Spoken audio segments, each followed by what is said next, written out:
En 1520, los españoles oyeron hablar de un imperio muy rico situado al sur, al que los indígenas de Panamá llamaban Perú. Era el Tahuantinsuyo, en quechua, 4 regiones unidas. Con capital en el Cusco, abarcaba los actuales Perú, sur de Colombia, Bolivia y Ecuador, norte de Argentina, Tucumán y Chile, río Maule.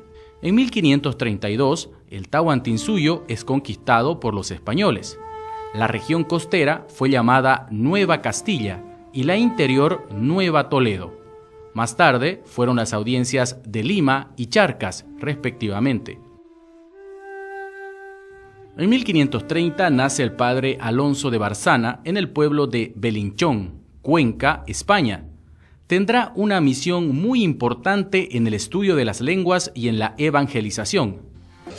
Desde el año 1568, entonces el 1 de abril, nos establecimos en el Colegio Máximo San Pablo, desde donde se organiza toda la misión en Sudamérica. La Compañía de Jesús tuvo como casa matriz al Colegio Máximo de San Pablo, emplazado a 3 manzanas de la Plaza Mayor de Lima.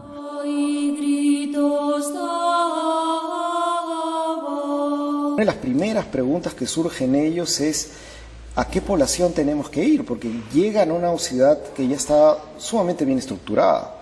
En algunas de las cartas de los misioneros de aquella época se le menciona como una villa semejante a Toledo, a Sevilla, ¿no?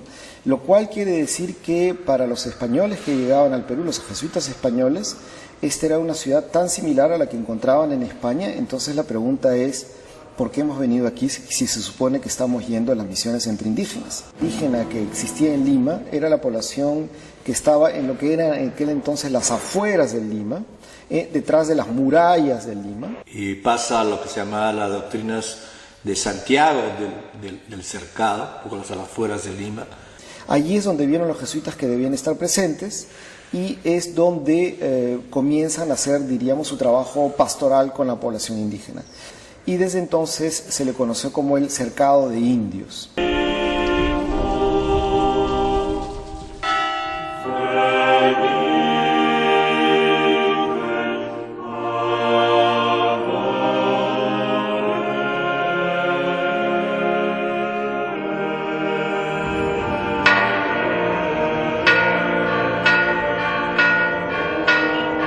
Ciudad emblemática del sur andino, se levanta en medio de un territorio de gran actividad sísmica.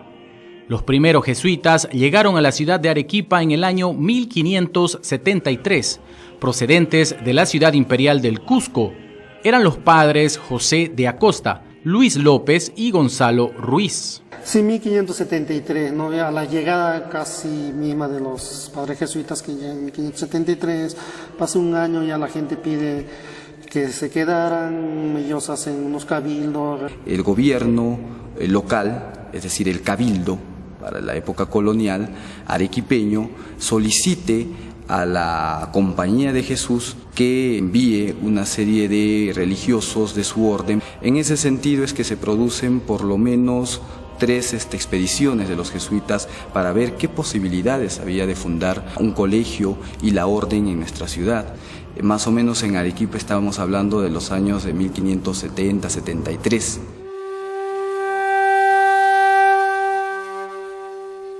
Doctrinas de Juli, Chucuito, Puno. Señor mío, Dios mío. El pueblo de Juli se constituye en el centro de la vida del Collao desde finales del siglo XVI. En realidad, los jesuitas habían ingresado con su sistema de misiones o entradas a la región de Chucuito en 1574, cuando el padre Alonso de Barzana salió del Cusco, donde aprendió la lengua aymara.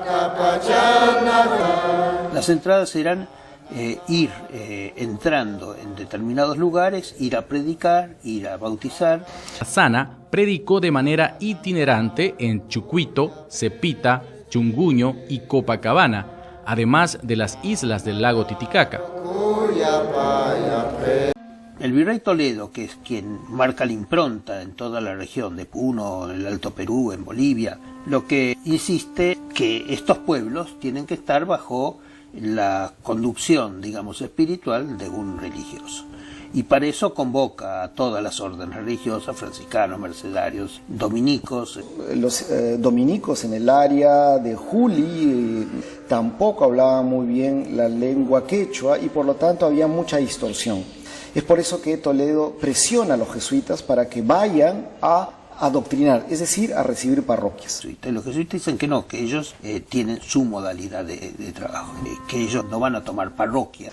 Pero, y ahí está el detalle que hay que tenerlo bien claro, los jesuitas en aquella época no recibíamos parroquias. ¿Por qué? Porque implicaba centrarnos en un solo sitio cuando lo propio de la compañía era estar constantemente ad dispersionem, es decir, dispersos buscando apoyar al clero local. Entonces el virrey manda una carta al rey diciendo que los jesuitas no sirven para América, no cumplen con los requisitos básicos que implica la evangelización en este territorio y que entonces no pasaran más jesuitas, que se llevara la orden a otro lado. Y los jesuitas que se dan cuenta que el virrey no los está entendiendo y que por lo tanto tienen que resistir, porque al no resistir ellos estarían dejando de lado su propio carisma. El 31 de marzo de 1575 llega a Lima un joven, el hermano Bernardo Vitti. El jesuita italiano Bernardo Vitti. Vitti fue enviado en 1575 para trabajar en la ornamentación de los templos del Perú. En enero de 1576 fue nombrado provincial del Perú el padre José de Acosta, relevando al padre Portillo. Ya en 1576, luego de distintas discusiones, en la congregación provincial, es decir, la reunión de los jesuitas en el Cusco, ellos deciden poder encargarse de una doctrina de indios, es decir, aceptar algo así como una parroquia. En esa ocasión, en 1576, que aceptan formalmente hablando la doctrina de Juli. El 4 de noviembre de 1576, la Compañía de Jesús se hizo cargo de la doctrina aymara en Juli. Uno de los primeros testimonios fue la carta del padre Diego Martínez al provincial, fechada en Juli el 11 de noviembre de 1576. Dice: hay 3 parroquias en este pueblo con la iglesia mayor atendida por el padre Bracamonte, la de Nuestra Señora por el padre Medina y la de San Juan Bautista a cargo del padre Martínez. Entonces es Juli el pueblo, un pueblo que hasta ese entonces lo había tenido la orden de los dominicos. Y lo aceptan como una fórmula experimental, ad experimentum.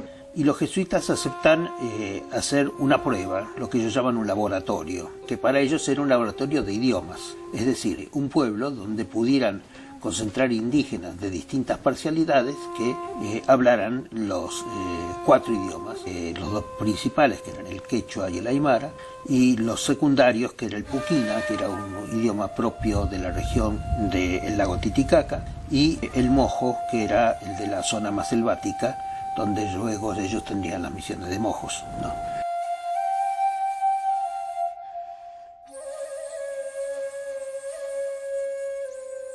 Quiere decir que Juli va a ser el primer centro, digamos, de doctrina indígena en donde viven jesuitas a tiempo completo con ellos, pero en el que ellos agregaron algo muy particular, que era el hacer de Juli además una escuela de lenguas. El aprender la lengua es aprender la cultura, comunicarle la experiencia del Evangelio y acompañarlos en su propia lengua. Optaron porque se haga la evangelización de los indígenas en las 3 lenguas generales del imperio de los incas: aymara, quechua y puquina. Esto tuvo eco en decisiones que tomó el rey Felipe II, que mandó que a ningún sacerdote se le dé colación de grado o parroquia o doctrina sin que demuestre proficiencia en el manejo de una de estas lenguas.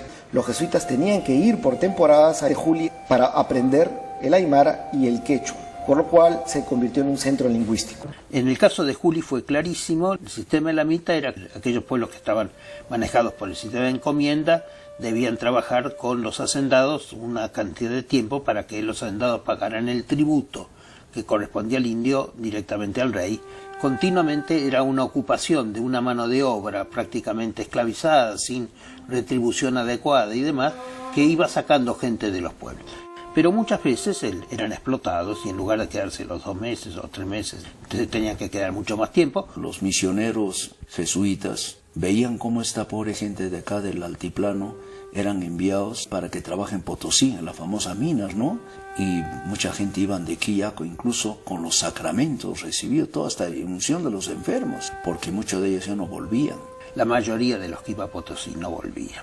Y entonces los jesuitas decidieron erradicarla a través de un mecanismo que fue lo que se llamó el indio de fatrilquera o el indio de bolsillo, que era pagar a otro indio de otro lado, de otro pueblo, que fuera en lugar de un ciudadano de este pueblo a trabajar a Potosí, de tal manera de que no se movilizara la población. No solo no se movilizó, sino que tuvo un crecimiento vertiginoso. Tal es así que uno encuentra ya en el siglo XVII que están hablando de la Roma de América.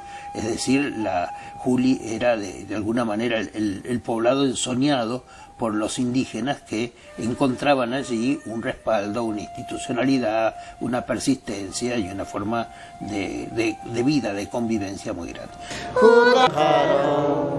Es el hecho de saber entender que los pueblos de origen indígena, incaico, tenían una doble estructura, los de arriba y los de abajo, el Anan y el Urin, como lo llamaban ellos, Anansaya o Urinsaya, y entonces ellos estructuran un mecanismo donde hay parroquia principal y viceparroquia, 2 iglesias en lo alto y 2 iglesias en lo bajo, y actúan entonces, interactúan cada uno. Cuando uno lee el relato de uno de los jesuitas y habla de que en tal parroquia se enseñaba en tal idioma y en tal otra se enseñaba en la otra, ve claramente esta forma de estructuración que está marcando el hecho de no mezclar los valores jerárquicos que en definitiva las estructuras indígenas incaicas tenían y que persistieron en el tiempo. Hoy todavía, siglo XXI y año 2018, uno puede ir a determinados pueblos de la región de Arequipa o a la región de Puno y se va a encontrar con que todavía persiste esto, que cada uno ingresa a la plaza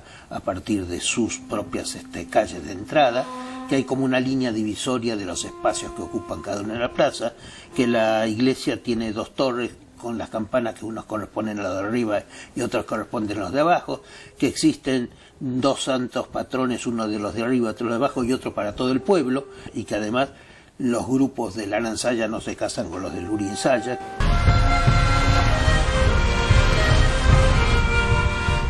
La imprenta.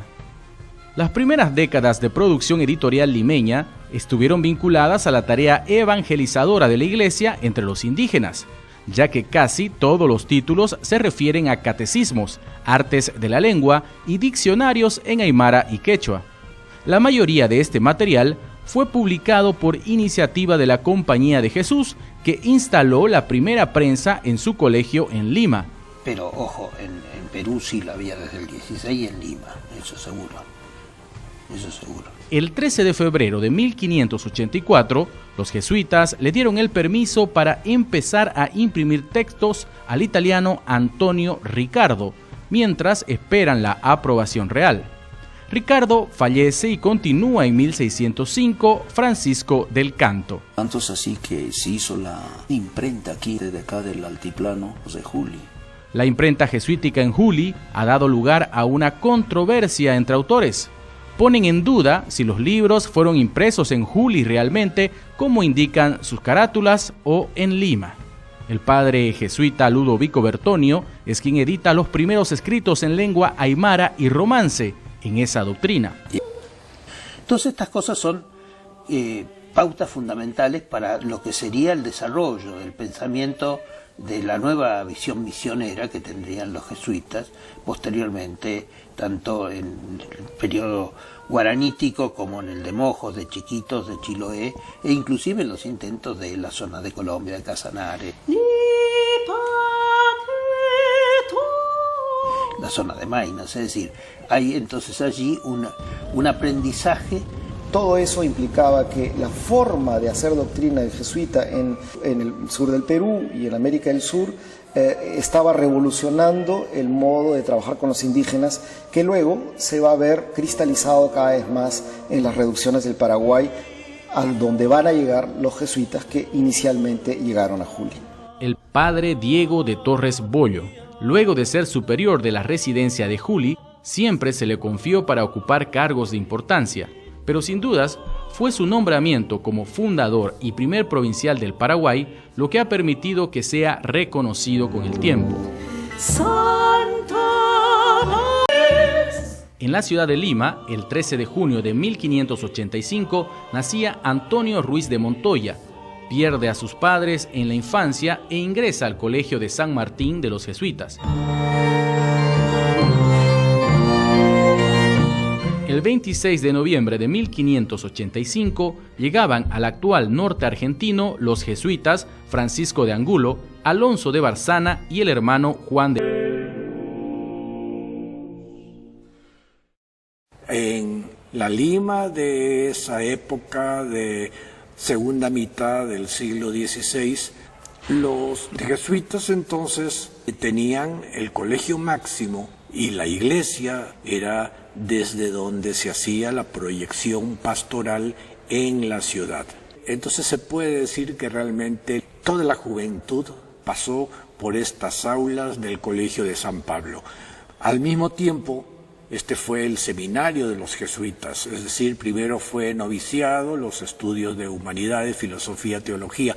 El noviciado luego se va a trasladar a otro espacio, lo que se llama actualmente el Parque Universitario, que es el noviciado de San Antonio Abad.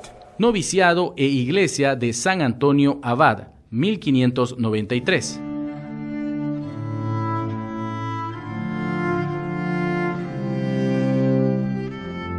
En 1593, los jesuitas de Lima deciden separar la casa de probación del Colegio Máximo de San Pablo. Una de las cosas que primero hicieron pues, es establecer un noviciado en lo que era el Colegio Máximo de San Pablo, ¿no? Y posteriormente este noviciado se trasladó en ese sector, la iglesia del Cercado. Y recién en 1605, a través de una donación de un español llamado Antonio Correa Ureña, es que se da este donativo a la Compañía de Jesús.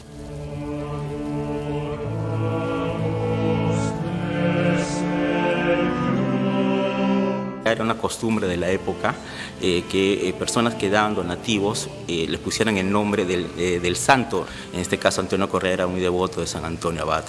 Y a partir de 1606 hasta 1610 empiezan la construcción de este noviciado.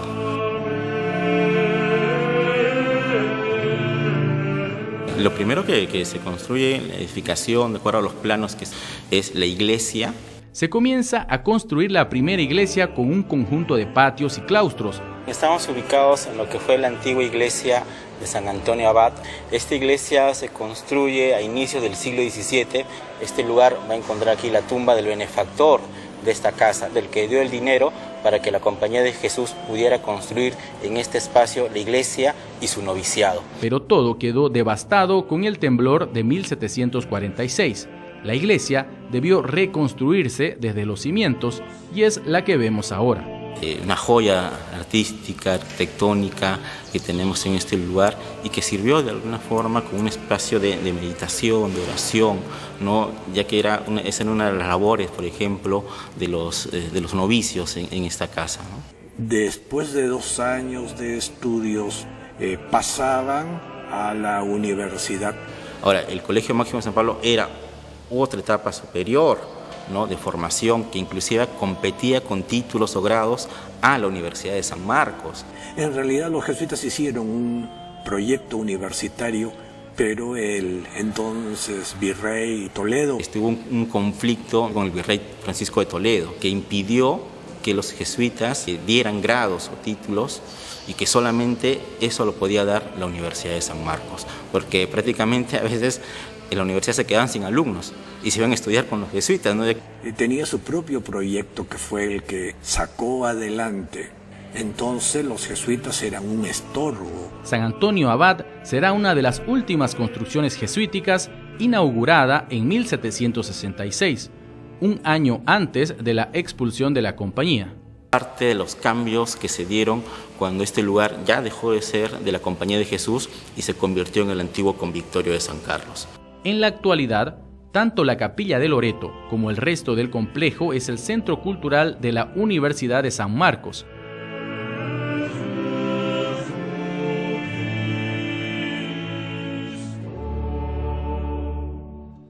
Este espacio, conocido como la iglesia de San Antonio Abad, posteriormente ha cambiado de nombre como iglesia de San Carlos y luego como iglesia de San Marcos.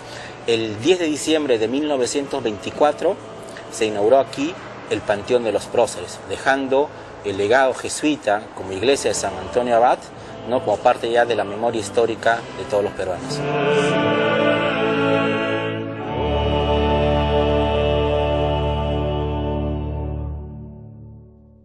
Hay que recordar que es de este colegio de San Pablo, desde donde sale ese gran hombre Antonio Ruiz de Montoya. Antonio Ruiz de Montoya.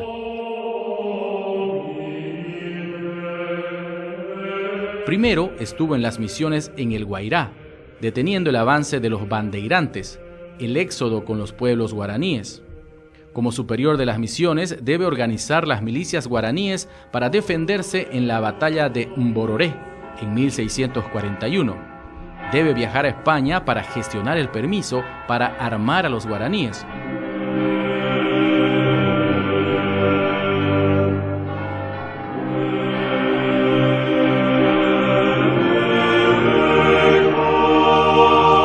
El padre Ruiz de Montoya, en España, obtiene el permiso sobre la defensa con armas de los guaraníes y aprovecha su estadía en España para publicar trabajos de lingüística y escritos sobre su experiencia en sus años en las misiones. El primer pequeño libro de historia de las misiones se escribe tempranamente. Su autor es Antonio Ruiz de Montoya. Estamos hablando de la conquista espiritual. Con esa conquista que se hablaba en la época, que el mismo Montoya lo mencionó, la conquista espiritual del territorio y la consolidación de un espacio territorial. Da cuenta del nacimiento de los pueblos misioneros. Então, esse foi momento muito importante, onde Ruiz de Montoya, que é o principal escritor deste período, né? O primeiro, o homem que saca o Guarani de ser uma língua solamente hablada y escribe el guaraní, ¿no? Los pueblos originarios eran ágrafos. Yo no podría hablar en este momento o estudiar como estudio etimología guaraní si no fuese desde Bolaño, desde Anchieta, en el Brasil, desde Antonio Ruiz de Montoya con su tesoro de la lengua guaraní. Momentos en los que él tuvo que ponerse en observar detenidamente al guaraní parlante para producir semejante vocabulario, por ejemplo, de la lengua guaraní, o su diccionario, o su gramática, y después llevar todo este trabajo de traducción al orden religioso a través del catecismo. Los catecismos fueron los primeros que hicieron, sí. Los catecismos los primeros, y después aquellos que colaboraban para poder hacer los distintos sacramentos y demás, ¿no? Montoya fue el precursor, digamos. Ruiz de Montoya hace el primer vocabulario. Muy interesante ver ese libro, como por ejemplo hacer un dialecto guaraní, de una palabra en guaraní surgían a lo mejor 3 o 4 frases enteras en español, ¿no?, o en latín. O sea que realmente ha sido un mérito muy grande de Montoya el haber construido ese libro. Ayudó muchísimo a que después se pudieran editar y poder escribir los libros siguientes. El hombre que torna el guaraní una lengua escrita. Veja qué lindo eso, ¿no? Su viaje de vuelta a Lima sería por Cádiz en 1643.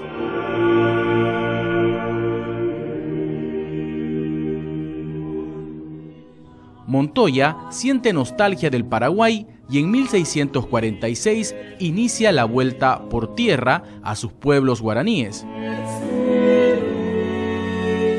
Sin embargo, ya en Salta y habiendo recorrido 2000 kilómetros, le piden que vuelva a Lima. Regresa a Lima y a manera de apuntes espirituales, con asistencia del joven padre Francisco del Castillo, escribió el tratado Sílex del Divino Amor en 1648.